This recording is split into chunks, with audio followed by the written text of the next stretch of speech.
बिस्मिल्लाहिर्रहमानिर्रहीम, अस्सलाम वालेकुम। विनस स्पोर्ट्स के साथ आपका मेज़बान शहजादा मोइन हाजिर है। हम अपने प्रोग्राम में क्रिकेट, हॉकी, फुटबॉल और दीगर खेल पर बात करते हैं और उसके साथ कोशिश करते हैं जो खेल ग्रास रूट लेवल पर खेले जाएं उसको अपने प्रोग्राम में डिस्कस करें। इस वक्त 34वीं नेशनल गेम्स का अगर हम देखें तो बाकायदा तौर पर तो नहीं, लेकिन आगाज़ ज़रूर हो चुका है नेशनल गेम्स का, और उस पर हम देखते हैं कि बहुत से खेल शामिल किए गए हैं।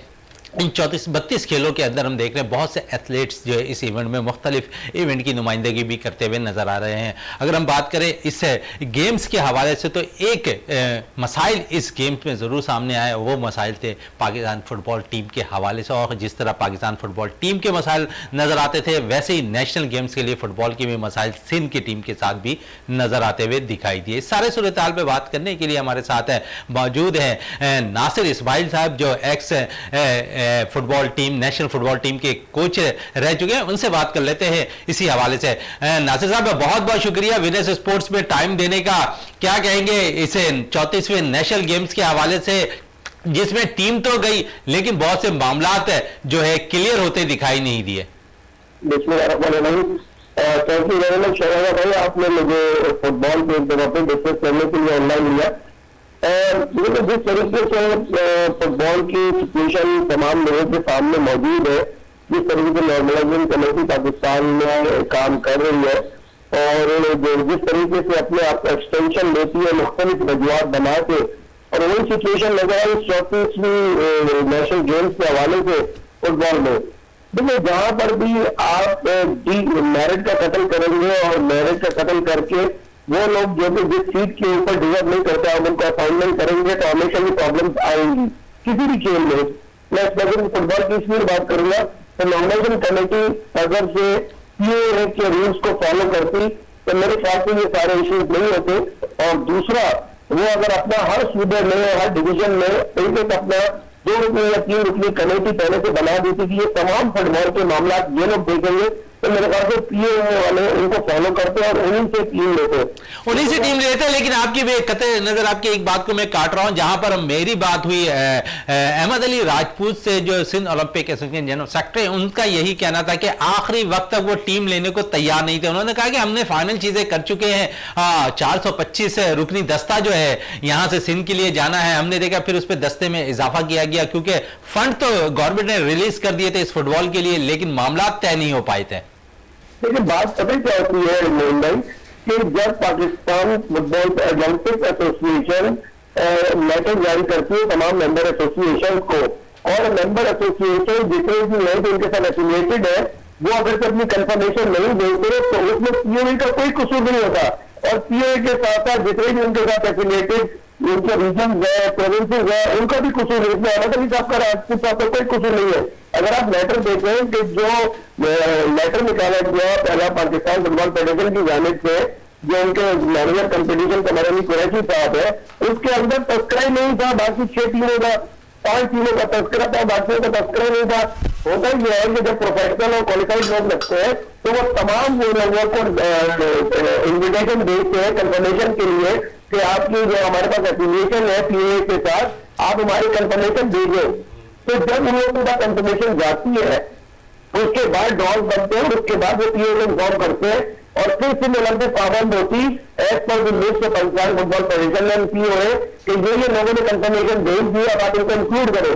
जब पीओए उनकी लिस्ट के अंदर इंक्लूड ही नहीं थी, सिंध की टीम, पंजाब की टीम बाद में इंक्लूड हुई, उनके लोगों ने वहां पे अपना इन्फ्लुएंस इस्तेमाल किया कि प्रेसिडेंट से मिले, प्रेसिडेंट से मिले, तो का होता है फुटबॉल फेडरेशन का राइट ऑफ वोट है फेडरेशन के साथ, बलूचिस्तान का, केपीसी का, रीजन सबका।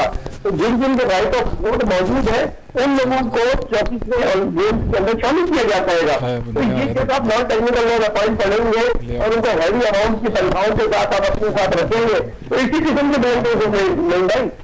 बिल्कुल बिल्कुल, आप सही बात कह रहे हैं नासिर साहब। और दूसरे एक और बात बताओ, अभी मैं ड्रॉज देख रहा था थोड़ी देर पहले, आपके इन्विटेशन से पहले। अब आप ड्रॉज देखें तो वहां से टोटल 10 टीमें हैं, 3 टीमें एक ग्रुप में, 3 टीमें एक ग्रुप में और 4 टीमें फुटबॉल में एक ग्रुप में। वो तो आखिर में एक शामिल किया गया है ना सर? चले आखिर में मैंने शामिल किया गया, मैं तो टीमों की शामिल होने में खुश हूँ कि तमाम को पार्टिसिपेशन मिल गई, लेकिन मैं बात कर रहा हूँ स्पेसिफिक ब्लेंडर्स की जो कि ड्रॉज में की गई। इतनी बड़ी पाकिस्तान फुटबॉल फेडरेशन के इदारे की तरफ से कि जहां पे जिस ग्रुप के अंदर 4 टीमें जो है, उस टीम के ग्रुप को अगर आप देखें तो वो मैचेस भी ज्यादा खेल रहे हैं, ठीक है, जिसमें 4 टीमें होती है उसमें 6 मैचेस होते हैं।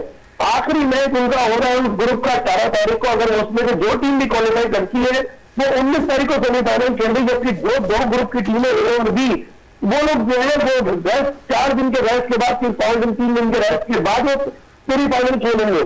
तो ये सीधा ये ब्लेंडर है, ये कह सकते हैं कि ब्लेंडर है। हाँ, और खासकर ब्लेंडर है due to the not qualified person for this seat. जो जिस सीट के लिए क्वालिफाई नहीं करता है मैनेजर कंपटीशन की सीट के लिए, आपने स्टेट में हैवी अमाउंट के साथ आपने उसको अपॉइंट किया है। देखिए कमर अली कुरैशी मेरे नेशनल बैंक का हिस्सा है, मेरे पर्सनली बहुत अच्छे ताल्लुकात है, लेकिन professionally he is not related to that seat. वो टेक्निकली डी सर्टिफाइड है, और डी सर्टिफाइड के अंदर भी, और जो आदमी डी सर्टिफाइड हो उसकी आप कैपेबिलिटीज का अंदाजा लगा सकते हैं। जिससे जिन्होंने कोई कंपटीशन में कराया हो, आप उसको पाकिस्तान फुटबॉल फेडरेशन के मैनेजर कंपटीशन लगाते हैं यार, आप पाकिस्तान के फुटबॉल का मजाक कर रहे हैं। यहाँ पे 27 लाइसेंस होल्डर टेक्निकल लोग मौजूद है, जिनको आपने इग्नोर कर दिया है, इसलिए फिर आपकी जीवजूरी नहीं करते, आपको यस्तर नहीं करते।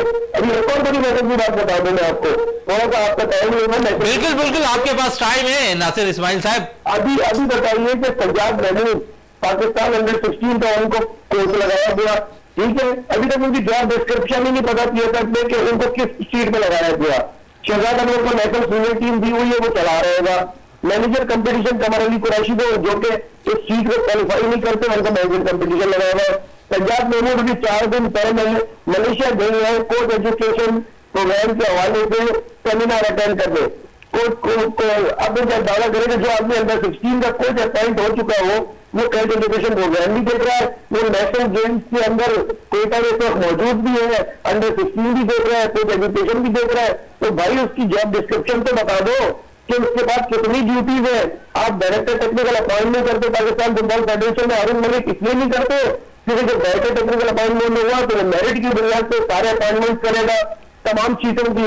और जब ये सेमिनार में मलेशिया गए हैं सज्जाद महमूद, तो वहां पे सबसे पहली प्रायोरिटी होती है डायरेक्टर टेक्निकल, वो सेमिनार को अटेंड करता है और उसमें उसको गाइडलाइन देती है कि आपने अपना कोच एजुकेशन प्रोग्राम अपनी नेशनल टीम किस क्राइटेरिया के तहत चलानी है। दूसरा एक और ब्लेंडर सुनना कि वुमेन्स अंडर जो नेशनल सीनियर टीम है अभी लिस्टी को लगाया जो कि बी क्वालिफाइड है, ठीक है, AFC अंडर 17 क्वालिफाइड आता है वुमेन का, जिसमें कंडीशन है मस्ट भी हर हाल में जो कोच लगेगा वो A लाइसेंस देना चाहिए। इसलिए टीम नहीं देगी अंडर 17 वुमेन की, क्योंकि अब्दुल लिस्ट की वुमेन टीम का कोच नहीं हो सकता। तो ये हारून मलिक साहब कौन सा मजाक कर रहे हैं पाकिस्तान। अच्छा, हारून मलिक साहब एक चीज तो बड़ा अच्छा करते दिखाई दे रहे, जब उनसे कोई सवाल किया जाए तो वो जवाब में ये दे रहे कि बहुत जल्द हम इलेक्शन करवाने वाले हैं। भूल गए सर इलेक्शन, भूल गए। मैं ऑन में बात कर रहा हूँ, अभी 6 महीने की एक्सटेंशन तैयार है इनकी दिसंबर तक की। या ऑन रिकॉर्ड आप अपने पास रिकॉर्ड में ये मैच रख लें, कि ऑन रिकॉर्ड रख लें कि दिसंबर 2023 तक हारून मलिक साहब अपनी एक्सटेंशन ले रहे हैं, और एक्सटेंशन लेने के बाद अगले 6 महीने और 12-15 लाख रुपए तनख्वाह लेंगे। बाकी मेहमान जितने उनके साथ कम रहे वो भी 10-12 लाख तनख्वाह लेंगे। जितने लोग यस का नाम लगे हुए पाकिस्तान फुटबॉल फेडरेशन में, वो भी 4.5 लाख रुपए मंथली के बुनियाद पर प्रोजेक्ट बेस्ड तनख्वाह लेंगे। जो स्टाफ है वो भी 2.5-3 लाख रहेगा। करोड़ों रुपए जो फीसा दे रही है उसका नॉन कैपेबल मैसेज अल्फाज इस्तेमाल। लेकिन आप फिर मुस्तकबिल में देख रहे हैं एक दफा फिर शायद पाकिस्तान पे फुटबॉल पर पाबंदी नजर आ रही है आपको? अगर 6 महीने के अंदर अपनी एक्सटेंशन इनको मिलने वाली है, अगर उसके लिए ट्रांजिशन पीरियड और इलेक्शन प्रोसेस को कंप्लीट नहीं किया तो 110% दोबारा पाबंदी लगेगी। तो नुकसान किसका हो रहा है? फुटबॉल का हो रहा है ना नासिर इस्माइल साहब। देखो इसमें गलती तमाम स्टेक होल्डर्स की है। मैं यहाँ पे बरबला कहूंगा कि जितने स्टेक होल्डर जो इलेक्शन कॉन्टेस्ट करते हैं, मैं तो इलेक्शन का उम्मीदवार कहीं से भी नहीं हूँ, ठीक है। जब तक ये लोग घरों में बैठ के और व्हाट्सएप ग्रुपों के ऊपर बैठ के सिर्फ फुटबॉल पर हारून मलिक को क्रिटिसाइज करेंगे, कुछ भी नहीं होगा, कुछ भी नहीं होगा। हर आदमी हारून मलिक से अपनी अंडरस्टैंडिंग बनाना चाहता है, सेटिंग बनाना चाहता है, और अंदरूनी तौर पर खाना बनवा भी रहे हैं, ये भी मैं आपको बता दूं, ठीक है ना। अभी हाजिया वाकई में आपको बता दूं कि मुझे आपको पता है SCC की वुमेन टीम का कोच लगाया था बिल्कुल ऐसा। और मुझे पर्सनली वहां से SCC के मेंबर ने वहां से बाकायदा PA की कोयटा की मीटिंग में बैठ के मेरे ऊपर इल्जाम लगा के कि ये मेल बहुत करते हैं SCC को, आप इनको निकाल दे। उनके उस कहने के ऊपर मैं लाहौर से वापस आया, मुझे आईसीसी वुमेन टीम से रिमूव कर दिया गया। मेरे साथ इतने पर्सनल हुए हैं कि मैं तो ऑलरेडी कह चुका हूं कि मैं पाकिस्तान फुटबॉल फेडरेशन से कोई असाइनमेंट नहीं मिला जब तक हारून मलिक इस एमसी के चेयरमैन है। तो अब इस मैनेज में तो एमसी पहुंच चुकी है, अब आप इनसे क्या एक्सपेक्ट करेंगे? बिल्कुल ऐसे ही सूरत हाल शायद अगर तबाही की बात कर लें तो जिस तरह हमारा हॉकी तबाह होता दिखाई दिया है, शायद फुटबॉल जो गलियों के अंदर खेला जाता है और हम देखते हैं कि बेपनाह टैलेंट फुटबॉल में नजर आता है, जिस तरह पूरे पाकिस्तान के अंदर और खासकर अगर कराची की बात करें तो आपको सबसे ज्यादा फुटबॉल मुख्तलिफ कराची के शहर के अंदर दिखाई देता हुआ नजर आएगा। मुख्तलिफ खेलों के निकात का भी पाकिस्तान के अंदर सबसे ज्यादा नजर आने वाला खेल है, लेकिन यह गरीबों का खेल शायद दांव पे लगता दिखाई दे रहा है। नासिर इस्माइल साहब, इस दांव पे लगते खेल को कौन लोग सही करेंगे फिर? देखिए, बात यह है कि कोई भी आ जाए, फैसल साहब आ जाए, जाहिर शाह आ जाए, अशफाक शाह आ जाए, और कोई भी इस पाकिस्तान फुटबॉल फेडरेशन को जो क्राइटेरिया को मैच करता है इलेक्शन लड़ने के, वो आ जाए, वो संभाल ले, तो जिस तरीके से मर्जी इसको चलाए, ठीक है ना। तो मुझे तो किसी के ऊपर कोई इतराज नहीं है, कोच क्राइटेरिया को फॉलो करे। हारून मलिक पहले 19 में हमजा खान ने जो है वो आपके सामने तबाही हो गई, ठीक है। अब हारून मलिक साहब को 2 साल से ज्यादा हो जाएगा। और बड़े मजे की बात बताऊं कि इन्होंने पाकिस्तान के लोगों को पहचान लिया है कि कौन 1 लॉलीपॉप में खुश होता है, कौन 2 लॉलीपॉप में, कौन 3 लॉलीपॉप में। तो लॉलीपॉप तो चलते चली आ रही है नासिर इस्माइल साहब। हम देखते हैं कि जिस तरह हमजा से शुरुआत हुई है और जिस तरह अब हारून मलिक साहब तक पहुंची है, उसका हल आखिरी हल सिर्फ स्टेक होल्डर है, सिर्फ और सिर्फ। अगर वो रोजाना की बुनियाद के ऊपर या एक नहीं होकर प्रोटेस्ट करेंगे, प्लस में नहीं जाएंगे, फुटबॉल हाउस के सामने नहीं जाएंगे, फीफा एएफसी का एड्रेस नहीं करेंगे, हारून मलिक साहब अगली 6 महीने और चलो करते हैं उसके बाद फिर वो कोई और एक्सक्लूसिव लगा के अगले 6 महीने, तो इंजॉय करो, 50 लोग इंजॉय करेंगे। नासिर इस्माइल साहब, आपने भी तो एक कोशिश की है प्रेस क्लब पर जाकर एहतजाज करने की। नहीं, मैंने तो बताया प्रेस कॉन्फ्रेंस की, मैं वाइड आदमी हूँ जिसे सबसे ज्यादा कोचेस के अंदर मैंने क्राइटेरिया के ऊपर टेक्निकल साइड से कोशिश किया है, ठीक है। उसका मुझे ये तोहफा मिला कि एक प्राइवेट ऑर्गेनाइजेशन ने मुझे हायर किया, मुझे बुलाया अपनी टीम के लिए, मैंने मुझे वहां से भी निकाल दिया। अब इससे ज्यादा आप क्या इनकी यानी कि आप कुछ भी कर ले, आप पे जाती जो है हम देखते हैं कि टसल की चीज नजर आती दिखाई दे रही है। किसी भी जगह पर आप जैसे लोगों को काम करने नहीं दिया जा रहा है, शायद ये मैं समझूं। देखिए, ऊपर जो बैठा है ना फर्दल दुकान, वो अपनी तकदीर पहले से करता है, ठीक है।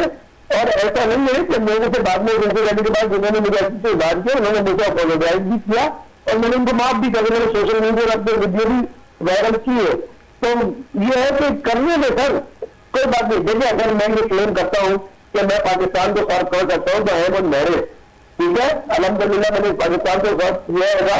और जो लोग कहते हैं उनका रिजल्ट नहीं है, तो जितने पाकिस्तान के कोचेज यहाँ पे लगे हैं पिछले 40 सालों के अंदर, उन्होंने साफ के अंदर साफ के अलावा कौन सा ऐसा रिजल्ट है कि जिसका वो आगे झंडा गाड़ते हैं? मुझे बताइए, जितनी फैसिलिटी फॉरन कोचेज को दी जाती है उसकी आधी भी अगर नेशनल लोकल कोचेज को दी जाए तो वो फॉरन कोचेज से ज्यादा अच्छा रिजल्ट है। मेरी बैंक की बात हम रिकॉर्ड में कर रहे हैं, हमारे बिल्कुल सही बात है। मैंने 30 लोगों में श्रीलंका के अंदर 30 पार्टिसिपेंट है, जिसके अंदर श्रीलंका, भूटान, मालदीव और बांग्लादेश और उसके अलावा श्रीलंका के लोग थे। उसके अंदर मैंने टॉप किया था ये लाइसेंस में पाकिस्तान से बाहर जाके, तो अगर मैंने टॉप किया था तो मेरे अंदर कोई सलाहियत थी, मेरे को सिफारिश तो नहीं थी वहां पे। तो अल्हम्दुलिल्लाह हमारे अंदर सलाहियत मौजूद है। लेकिन जो यहाँ पे कहते हैं कि मादक के साथ के वो एक मिसाल है पड़ोसी मुल्क की कि 3 बंदर ना बुरा देखो, ना बुरा सुनो, ना बुरा कहो, जो ये करेगा उसको आप पनिश करेंगे, समझे। आप क्रिटिसाइज करेंगे, आप बाहर हो जाएंगे सिस्टम से, सच बोलने। लेकिन मैं अल्हम्दुलिल्लाह क्रिटिसाइज करता रहूंगा। जो बात एज पर मैरिड होगी मैं उसको बरमला कहूंगा, जो एज पर रूल वायलेशन होगी मैं करता रहूंगा। मुझे जो भी पनिशमेंट देना चाहते दे दे, मुझे से कोई फर्क नहीं पड़ता। बिल्कुल इस तरह जिस तरह अब फीफा ने जो पाकिस्तान फुटबॉल फेडरेशन को जो चीज़ें दी हैं, शायद अगर हम भी दुआ करते हैं कि वो चीज़ें 6 महीने के अंदर हो जाएं और पाकिस्तान फुटबॉल फेडरेशन इलेक्शन करवा दे तो बहुत सी चीज़ें वाजे हो जाएंगी और बहुत से अच्छे लोग फुटबॉल की बेहतरी के लिए काम करते हुए दिखाई देंगे। दूसरी तरफ नासिर इस्माइल साहब, हमने देखा कि अभी हाल पिछले दिनों जो ट्रायल्स मुनक्किद हुए और वहाँ हमने देखा कि कोई मीडिया को ब्रीफ करने वाला नहीं था, इस पर भी काफ़ी आवाज़ें उठी। इस हवाले से क्या कहेंगे आप? किस जगह की बात कर रहे हैं आप चौथा भाई? बिल्कुल ये केपीटी की बात कर रहा हूं मैं, जो ट्रायल हो रहे थे। जी देखिए सर, इतनी इमरजेंसी में जब यदि 12 आवर्स अगर इजाजत मिलेगी कि ओलंपिक की तरफ से और गवर्नमेंट की तरफ से कि टीम ले जाए, तो वो बेचारे क्या करेंगे? कुछ भी नहीं कर सकते।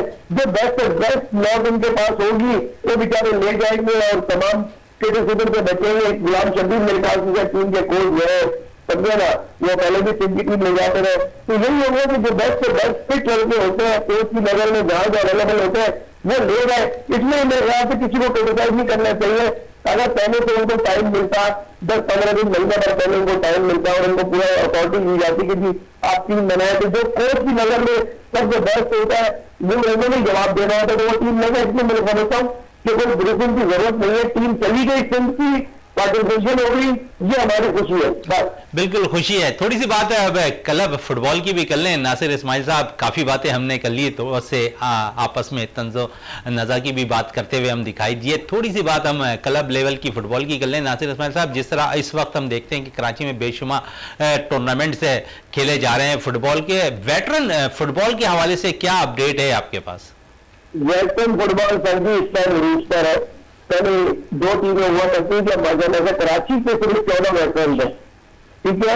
और हम सैटरडे संडे, जैसे कि आपने क्रिकेट को फॉलो किया, उनकी भी टीमें बनी हुई है। हमारी जो 45 प्लस है उनकी बाकायदा हमारी कराची वेटरन एसोसिएशन बनी हुई है। उसके तहत उनकी रजिस्ट्रेशन, उनके कार्ड बनते हैं, उनके जो ओरिजिनल शनाख्ती कार्ड है वो नाज़े से वेरीफाई होते हैं, तब जाके उनका कार्ड बनता है। और अभी हाल ही में बड़ा जबरदस्त 14 अगस्त के आवाज प्रोग्राम चल रहा है अंसार यूनियन पे, सलाम शुहदा Pakistan veteran football tournament. First phase में 12 टीमें कराची की, तो इसमें 12 वेटरन खेले, उसकी जो 4 टीमें होंगी, तो जो नेक्स्ट फेज होगा ऑल पाकिस्तान, उसके अंदर वो पार्टिसिपेट करेंगी। सर अली अजगर जो हमारे लेजेंडरी फुटबॉलर थे पाकिस्तान के, उनकी जो क्लब है वेटरन वो उसको ऑर्गेनाइज के साथ में गैरिजन फुटबॉल क्लब मनीर चैन, जिसके रूए रवा हमारे शहजाद भाई है, वो इसको लुक आफ्टर कर रहे हैं। और अंसार यूनियन पे हम आपको दावत भी देंगे, तमाम हमारे जितने भी इलेक्ट्रॉनिक मीडिया के साथी हैं, इनके 2 मैचेज रोजाना की बुनियाद पे कोई लाइट में है और एक डे में है, तो आप लोग आए और हमारी वेटरन को भी थोड़ा सा सपोर्ट करें। बिल्कुल, वेटरन को भी सपोर्ट करने के लिए तैयार रहेंगे। थोड़ी सी बात एकेडमीज के हवाले से भी कर ले। आप भी खुद भी एक एकेडमी से मुंसलिक हैं, क्या कहेंगे? एकेडमीज कैसा काम कर रही है कराची के अंदर? एकेडमी बेहतरीन काम कर रही है। एकेडमीज का आपस में मैंने नया नाजरबाद में कई कंपटीशन भी कराएंगे। मुझे अपनी अकेडमी है नासिर इस्माइल फुटबॉल अकेडमी, जिसका शॉर्ट फॉर्म है नीफा। लोग मुझे कहते हैं आपने फीफा की टक्कर के अंदर नीफा बना दी, मैंने नहीं, फीफा से हमारी कोई टक्कर नहीं है। फीफा है, वो ग्लोबल बॉडी, हम उसके अंदर काम करके, तो मेरी अलहमदुलिल्लाह अकेडमी रन कर रहा हूँ मैं। तो मैं आपको बता दूं कि मैंने सिर्फ फुटबॉल अकेडमी नहीं, मैंने अपना futsal club, real Karachi futsal club, real Karachi football club और real Karachi esports computer, तो जो लोग डिसेबल बच्चे होते हैं और जो इंटेलिजेंट होते हैं, उनको हम कंप्यूटर के थ्रू भी फ्यूचर के कंपटीशन, इंटरनेशनल कंपटीशन या ग्लोबल कंपटीशन करवाएंगे। पहले कराची की बुनियाद पे, फिर सिंध की और फिर ऑल पाकिस्तान की बुनियाद पे। तो एक रोल मॉडल अकेडमी है मेरे पास। इसी तरीके से बहुत सारी अकेडमी है, जाफा है, कराची यूनाइटेड है, बैरिजन है, और बेतहाशा नाम है, मिलना तो बड़े लंबी हो जाएगी। सब बहुत अच्छा काम कर रहे हैं, सब बहुत अच्छा काम कर रहे हैं। फुटबॉल की आपने बात की नासिर इस्माइल साहब, हम देखते हैं कि खवातीन अब इस फुटबॉल को बहुत ज्यादा पसंद कर रही हैं, इस पे बहुत ज्यादा खेलती हुई भी दिखाई दे रही हैं, क्या कहेंगे इस पे? देखिए इसके अंदर जो है ना वो जाफा अकेडमी है विमेंस में। अच्छा मैंने भी फीमेल जो है वो बॉयज एंड गर्ल बनाए, लेकिन अभी मैंने फॉर्म नहीं की, वो मैं इंशाल्लाह फ्यूचर में फॉर्म करने जा रहा हूँ। दिया फुटबॉल क्लब है सादिया शेख की, वो बड़ा फुटसॉल फुटबॉल के ऊपर काम कर रही है, काफी टाइम के ऊपर गैरिजन काम कर रही है, जाफा काम कर रही है। उसके अलावा नेशनल सॉकर है, वो काम कर रही है जी। इसके अलावा हमारे जाकिर भाई है मुस्लिम ब्रदर्स के, वो है, अली हजारा है, वो काम कर रहे हैं। मतलब 10-12 लोग हैं जो फुटबॉल वुमेन पे बहुत ज्यादा काम कर रहे हैं और बड़े एप्रिसिएशन में मुस्तैद है वो। बिल्कुल है, उन्हें सपोर्ट भी करना चाहिए, उनकी सलाहियतों जो वो प्रोवाइड कर रहे हैं खासकर खवातीन को, उनके लिए भी इजाज की बात है। नासिर इस्माइल साहब, आपका बहुत बहुत शुक्रिया विनर्स स्पोर्ट्स में टाइम देने का। इस वक्त मुझे ब्रेक के लिए कहा जा रहा है, ब्रेक से वापस आते हैं तो गुफ्तगू को मजीद जारी रखते हैं और हमारे साथ स्टूडियो में मौजूद होंगे हमारे साथी स्पोर्ट्स एनालिस्ट है रियाजुद्दीन साहब।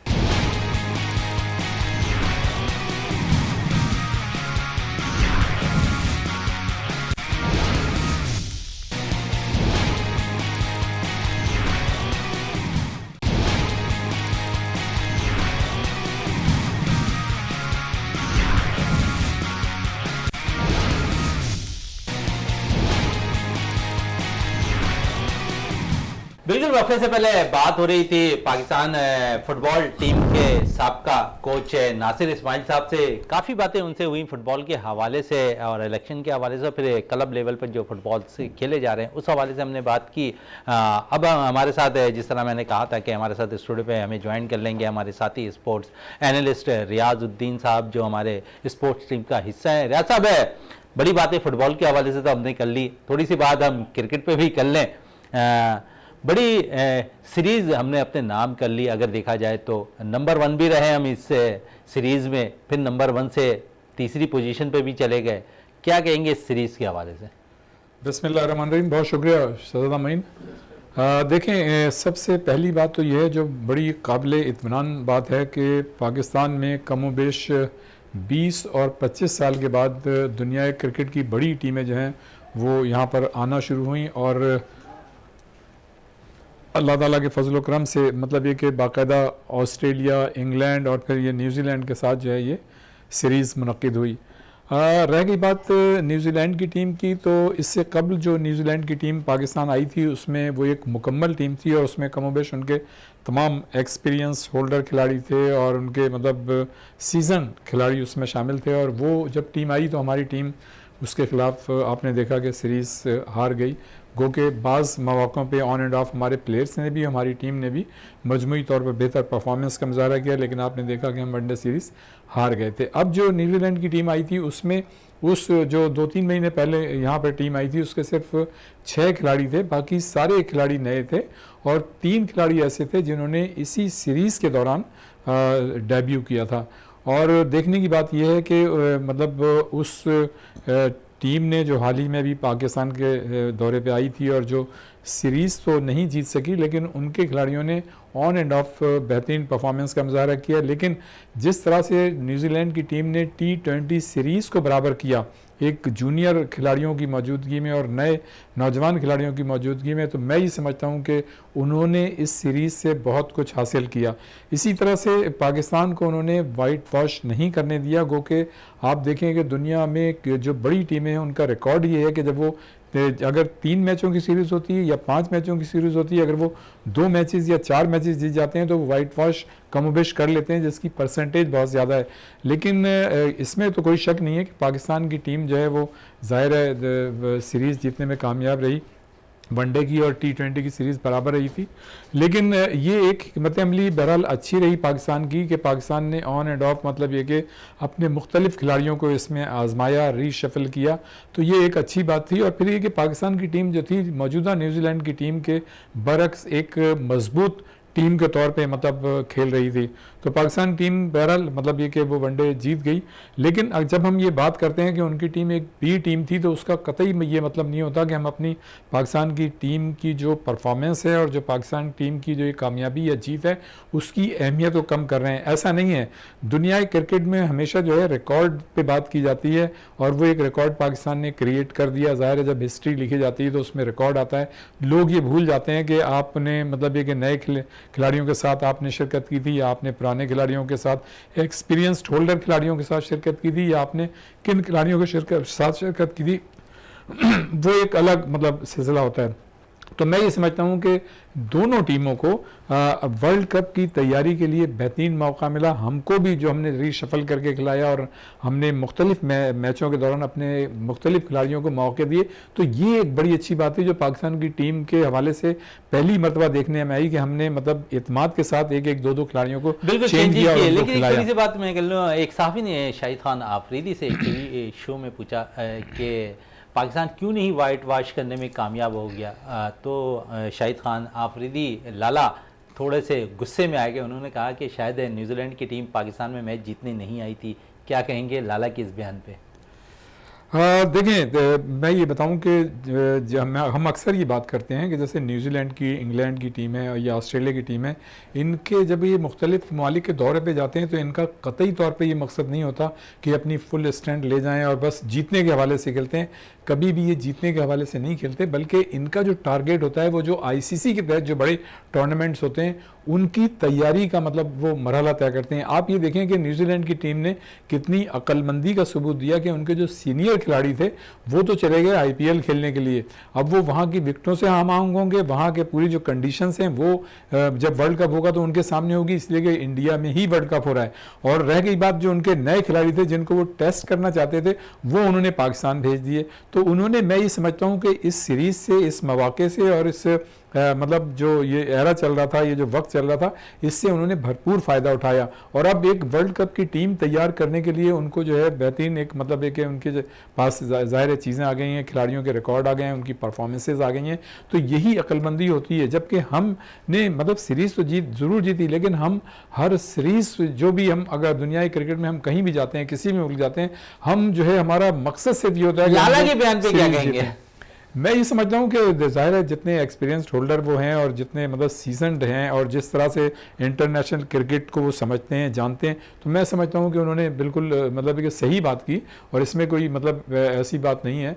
और उन्होंने सही बात की और उनको मतलब कि उन्होंने बहुत से लोगों को ये समझाने की बात की, बावर कराने की बात की। और यकीनन उनके जो जुमले हैं, उनकी बात है, जिन हलकों में ये बात जानी चाहिए थी वहाँ पर वो पहुँच गई। तो मैं ये समझता हूँ कि उन्होंने बर वक्त, देखें जैसे राशिद लतीफ़ टाइमली बड़ी अच्छी बातें करते हैं, जो साबिक विकेट कीपर हैं, कप्तान हैं हमारे, जैसे उन्होंने शेयर के हवाले से अभी बात की पाकिस्तान क्रिकेट टीम के, कि पाकिस्तान क्रिकेट टीम को 5 पॉइंट समथिंग मतलब ये कि वो जो आईसीसी के तहत मैचेस होते हैं उसका हिस्सा मिलता है। लेकिन पाकिस्तान की टीम की जो क्रेडिबिलिटी है, पाकिस्तान की टीम की जो रैंकिंग है दुनिया क्रिकेट में, और पाकिस्तानी खिलाड़ियों की जो रैंकिंग 1 से 10 तक है हमारे खिलाड़ियों की, तो हम भी मतलब ये कि आईसीसी के तहत जितने बड़े मतलब मैचेस होते हैं उसमें जब इंडिया पाकिस्तान का मैच होता है तो आईसीसी को बहुत कुछ पैसा मिलता है। तो हमारी परसेंटेज जो है वो 18 से 20% होनी चाहिए। तो ये इसी तरह की मतलब राशिद लतीफ़ भी वक्तन फ़वक्तन जो है पाकिस्तान क्रिकेट बोर्ड को बड़ी अच्छी टिप्स देते हैं अपनी बातों के ज़रिए। इसी तरह जो आफरीदी हैं, शाहिद आफरीदी, वो भी मतलब ये कि वक्तन फ़वक्तन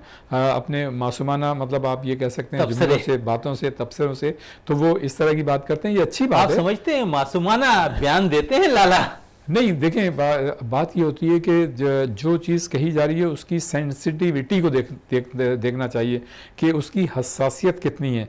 अगर तो ये एक आम चीज़ है तो वो तो एक आम बात में निकल जाती है, लेकिन बहुत ज़्यादा कोई हसास चीज़ है तो उसको बड़ा लाइट तरीके से उसको जो है बावर कराया जाता है और मुख्तलिफ जो हल्के हैं जहाँ तक पहुँचाया जाता है। देखें, एक तो मतलब ये होता है कि आप किसी को मुतवज्जे करने के लिए पत्थर मारें, और एक ये होता है किसी को मुतवज्जे करने के लिए आप फूल मारें। तो मतलब ये आपके ऊपर डिपेंड करता है कि फूल किसे मारना है, पत्थर किसे मारना है। बिल्कुल सही बात करें। फूल और पत्थर की बात हो रही है तो फूल और पत्थर तो शायद बाबर आजम के लिए भी बड़े उठते दिखाई दिए सीरीज के अंदर, है कि उन पे बड़ा कप्तानी के जो है अटल फैसले शायद रखते हुए भी दिखाई दे रहे थे। खतरे की घंटी उन पे भी बजती दिखाई दे रही थी, लेकिन जो कप्तानी के लिए उनके खिलाफ थे आज वो उनके हक में बोलते दिखाई दे रहे हैं। क्या कहेंगे बाबर आजम के हवाले? देखें, बाबर आजम ने, मैं ये समझता हूँ, इंडिविजुअल कैपेसिटी में इतनी एक्स्ट्रा ऑर्डनरी और इतनी आउटस्टैंडिंग परफॉर्मेंस दे दी है कि वो जो उनकी कप्तानी की जो मतलब जो सलाहियत कम है उसको उन्होंने जो है अपनी परफॉर्मेंस से जो है मेरे ख्याल से बैलेंस कर लिया, और इतनी ज़्यादा अच्छी परफॉर्मेंस हो गई है कि अब मतलब किसी भी सतह पे उनकी कप्तानी के हवाले से बात करना वो थोड़ा सा जस्टिफाई नहीं लगता। पहले कप्तान भी बन गए पाकिस्तान के, जिसने नंबर एक पोजीशन पर जो है पाकिस्तान को फाइज कर दिया। बेशक वो हम 48 घंटे के लिए ज़रूर रहे नंबर 1 पोजीशन पर, लेकिन बहरहाल बाबर आजम के वो जहां पर वो इतने रिकॉर्ड बना रहे हैं वहां एक रिकॉर्ड उनके नाम के साथ भी जुड़ बिल्कुल। गया। देखें ये रिकॉर्ड पे ही मतलब है कि जैसे जैसे हिस्ट्री आगे चलेगी रिकॉर्ड ही उठाया जाता है और वो देखा जाता है। फिर उस वक्त ये नहीं देखा जाता है किसने कितने फंबल किए थे, कितनी गलतियां की थी, क्या हुआ था, वो चीज़ तो किसी को पता ही नहीं होती। ये सबको पता होगा कि बाबर आजम कप्तान थे और पाकिस्तान की टीम जो है रैंकिंग में पाकिस्तान नंबर 1 क्रिकेट चली स्टार्ट गई। हुई उस वक्त से पाकिस्तान जो है वनडे रैंकिंग में पहली पोजीशन पर फाइज नहीं। बाबर आजम की किस्मत में शायद नंबर 1 पोजीशन जी कप्तानी बिल्कुल। में लिखी थी। देखें कामयाबी 1 रन से हो, 1 विकेट से हो, या 100 रन से हो, या 10 विकेटों से, कामयाबी होती है। चाहे वो उन्होंने 2 दिन के लिए आप रैंकिंग में नंबर 1 रहे, लेकिन आप रैंकिंग में नंबर 1 रहे। और मैं ये समझता हूँ कि ये भारत के मुंह पे भी एक तमाचा है, वो इसलिए कि भारत जो है हमेशा हमसे जो है बाईलैटरल सीरीज खेलने पे आमादा नहीं है। आईसीसी के एसीसी के टूर्नामेंट्स तो वो खेलता है, लेकिन उसमें भी जहां जहां उसे पाकिस्तान को लेट डाउन करने का मतलब मौका मिलता है वहां कर देते हाथ हैं। से जाने नहीं देता। अब आप देखें कि एशिया कप के हवाले से भी जो माहौल चल रहा है उसमें भारत की हठधर्मी जो है वो आ गई है। और आप ये देखें गुज़िश्ता 12 या 15 साल से ना तो वो हमारे साथ टेस्ट सीरीज यहाँ आके खेल रहा है, ना जो है वनडे खेल रहा है, लेकिन अल्हम्दुलिल्लाह उसके बावजूद पाकिस्तान की टीम ऑन एंड ऑफ ना सिर्फ आईसीसी के बड़े बड़े टूर्नामेंट से मतलब जीतने में कामयाब रही है, जो भी एक आध, और उसके साथ साथ पाकिस्तान की टीम मुख्तलिफ फॉर्मेट में नंबर 1 रैंकिंग पे भी रही है। और इसके अलावा पाकिस्तान के जो हमारे क्रिकेटर्स हैं वो चाहे वो बैटर हों चाहे वो बॉलर हों, वो रैंकिंग में 1 से 10 पोजीशन तक रहें। तो इसमें तो मतलब ये कि आप ये देख लें कि भारत जो है हमें मतलब नेगलेक्ट भी करता रहा है, हमारे साथ उसका रवैया भी मनफी है, लेकिन उसके बावजूद हम जो है क्रिकेट में तरक्की करते जा रहे हैं। क्रिकेट उसके में बगैर तरक्की करते जा रहे हैं। रियाजुद्दीन साहब बड़ी जबरदस्त बात आप कह रहे हैं इंडिया के हवाले से। आप समझ रहे हैं कि अभी आईपीएल जिस तरह चल रही है इंडिया में, पाकिस्तान की सुपर लीग मुनक्किद हुई, अगर हम देखें तो आईपीएल कहीं आपको छुपी भी दिखाई नहीं दे रही इस दफा जो आईपीएल हो रही है इंडिया की? नहीं, देखें अगर आप हकीकत पसंदी का जायज़ा लें तो इसमें तो मतलब कोई शक नहीं है कि पाकिस्तान की जो पीएसएल है उसने मतलब ये कि जो पाकिस्तान क्रिकेट बोर्ड ने ये दुनिया क्रिकेट में ये एक जो ब्रांड है वो बहुत ही मतलब मोतबर नाम के साथ जो है वो भरता हुआ सामने आया है और इसका एक सॉफ्ट इमेज दुनिया भर में गया है। और पाकिस्तान सुपर लीग ने बहुत कम वक्त में दुनिया क्रिकेट में अपना मकाम बनाया, जिसकी वजह से दुनिया क्रिकेट के बड़े बड़े खिलाड़ी जो है वो पाकिस्तान आते रहे हैं और मतलब खेलते रहे हैं, जिसकी वजह से हमारा एक दुनिया भर में एक अच्छा मैच गया और उसकी नतीजे में ही ऑस्ट्रेलिया, इंग्लैंड और न्यूजीलैंड की टीम पाकिस्तानी है। लेकिन देखें जहाँ तक आईपीएल की बात है तो उसकी मतलब अपनी एक हैसियत और अहमियत तो है। एक तो वो पाकिस्तान सुपर लीग से बहुत ज़्यादा मतलब ये कि पुरानी है, उसकी उम्र जो है बहुत ज़्यादा है, फिर उसमें कि ज़्यादा टीमें हिस्से लेती हैं, फिर इसे कि उसमें बहुत ज़्यादा पैसा इन्वॉल्व होता है और दुनिया भर के जो क्रिकेटर्स हैं आपने देखा कि वो बाज़ औक़ात जो है आईपीएल खेलने को सिर्फ इसलिए तरजीह देते हैं कि वहाँ पे उनको पैसा ज़्यादा मिलता है।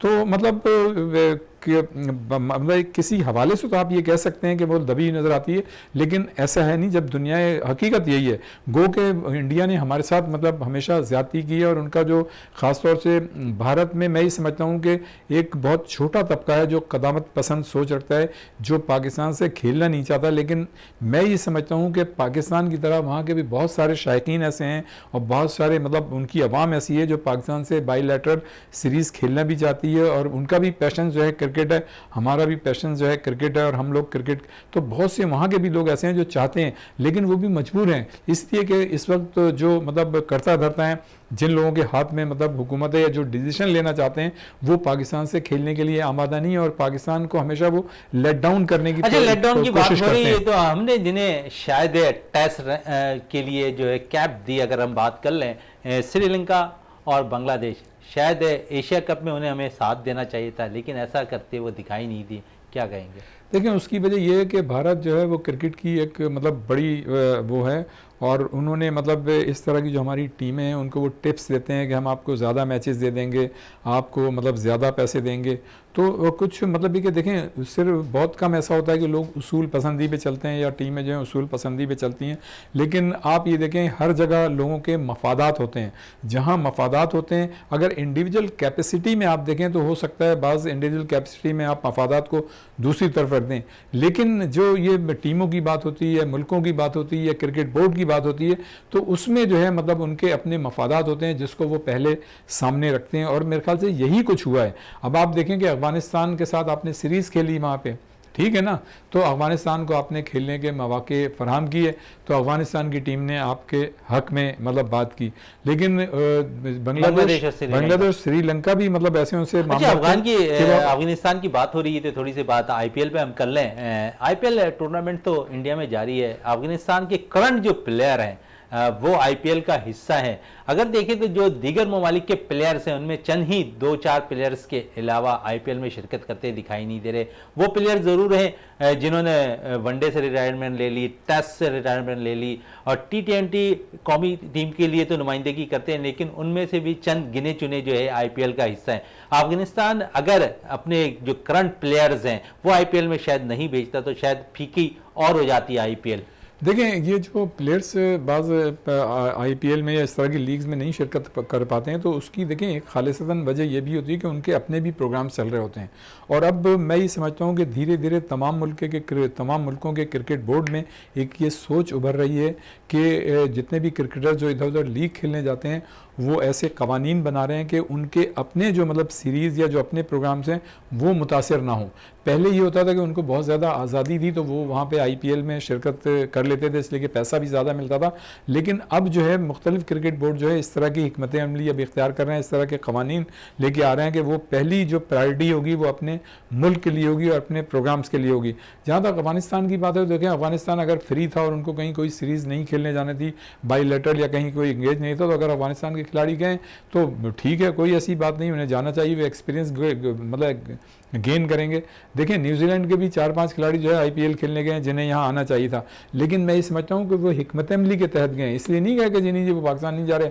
उन्हें ये पता था कि अभी वहाँ की विकेटों से उनकी कंडीशन से हम आहंग होने के लिए, वहाँ पे एक माहौल बनाने के लिए, लोगों से ताल्लुकात पैदा करने के लिए, एक मतलब कंफर्ट लेवल बनाने के लिए वो वहाँ गए। और वो सबसे ज़्यादा फ़ायदा कंफर्ट लेवल से उनको ये होगा कि वहाँ की विकेटों से, वहाँ की कंडीशन से वो हम आहंग होंगे, वहाँ पे उन्हें एक अच्छा तजुर्बा मिलेगा। और अपने नए खिलाड़ियों को उन्होंने यहाँ भेजा, उनको एक्सपीरियंस दिया और उनके सामने सारा रिजल्ट आ गया। हमारे बयान दे दिया कि हमें 5 से 6 प्लेयर्स ऐसे मिल गए हैं जो हम वर्ल्ड कप में लेके जा रहे हैं। आप देखें शहजादा, यही तो एक बात होती है जो दूसरे क्रिकेट बोर्ड हैं, उनका मकसद ये कतई नहीं होता कि हम जाके पाकिस्तान में सीरीज जीत जाएं, बल्कि उनका जो टारगेट और फोकस होता है वो अपने खिलाड़ियों को ग्रूम करना होता है और उनके रिजल्ट को देखना होता है कि किस तरह से परफॉर्म कर रहे हैं। आप ये देखेंगे विल है, फिर 2-3 और प्लेयर्स हैं, चैपमैन है और एक और 2-3 और प्लेयर जो नए प्लेयर से हंगरी बड़ी जबरदस्त करते रहे। आप ये देखें कि उन्होंने मकादा यहाँ पे परफॉर्मेंस दी और मुख्तलिफ विकेटों पे दिए, मुख्तलिफ कंडीशंस में दिए,